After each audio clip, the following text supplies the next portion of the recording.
We're here with dating coach Jen B to talk about a new survey that lists Stockton as the worst city for singles, and not far behind it is Sacramento.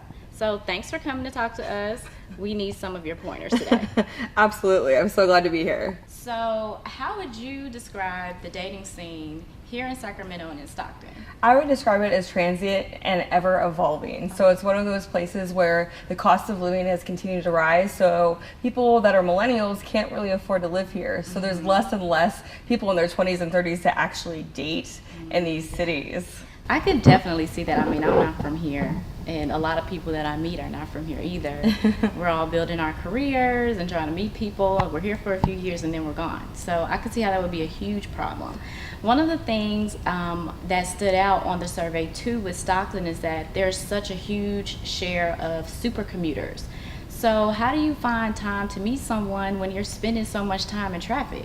I think that you should try to date where you're actually working. So you could go to lunches with people on dates, you can go to happy hour, you can be able to kind of network within where you're actually working. And instead of trying to make that work at home when you're going to be there so little time to actually date that person anyways. And you know, if you date in the city that you're working in, maybe you won't have to commute if it all goes well. So where should we meet these people after work? Some of the great places to be able to meet other like-minded singles are actually like free events where people are going to be there to socialize. So the Taco Mafia has over 4,600 members in Roseville. So Wow, every that's a lot. Tuesday they meet. And everybody loves tacos. Who doesn't love Taco Tuesday? I mean, it's kind of like become a thing. And with that group alone, they actually have $1 million in advertising that Facebook sponsored for that group. And so they're actually expanding to downtown and midtown. That's cool.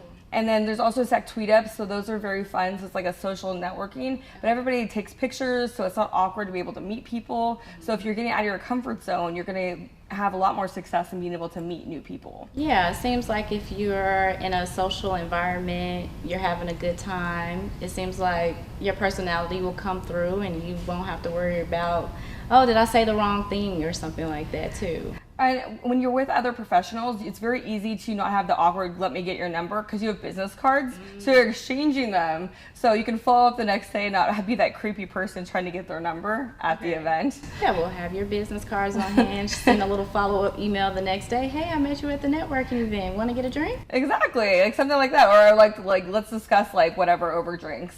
Okay. You know, get them to go out with you. So dating can get a little expensive. So what are some fun and affordable or free things people can do when they go out on dates? Well, you could go to the concert in the park or do a movie in the park. Those are always free and very affordable. You could go to the dog park if you have dogs. The dog park. Well, go take your dogs for a walk. Do an activity. You could go on a run. You could go on a hike. You could do something like out of your comfort zone. You both want to try skydiving. Who knows? You could go to a trivia night. So being able to be social out and about, and it's free to be able to interact. Well, what if you don't have a dog and you go to the dog park? Well, one of my friends says it doesn't matter. That's a great place to meet people, apparently. Okay, I will have to borrow a friend's dog and try that one out.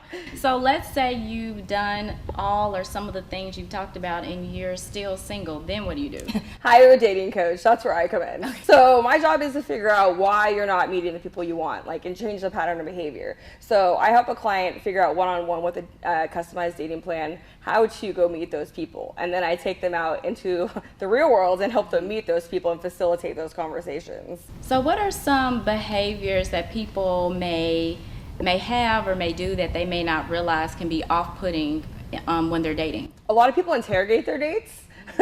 Like I have a question. Too many questions. Well, basically they go off a checklist. They want to see if they have those things. They don't want to waste their time instead of getting to know the person. A lot of other people also talk about their exes. Oh yeah, nobody wants to hear about your ex. What about day they had? So the negativity. Gotcha. The last time they went on a date, how many people they're dating, just kind of social faux pas of dating that people don't realize they're making constantly. So no negativity. Don't talk about your ex on On your first date. your first date. Okay, keep it under wraps. Well, people are going to ask like when your last relationship was and such, and you can just be vague about it. Don't sit there and say like, oh yeah, and then like, you know, he's in jail now because he was stalking me or some crazy, because those like are the stories that are really off-putting of like. I can see why. I could definitely see why. Well, thank you so much, Jen, for coming and talking to me. Hopefully our viewers will get something out of this. I'm definitely going to put a few of these things to use. Awesome. Thanks so much for having me. Yeah.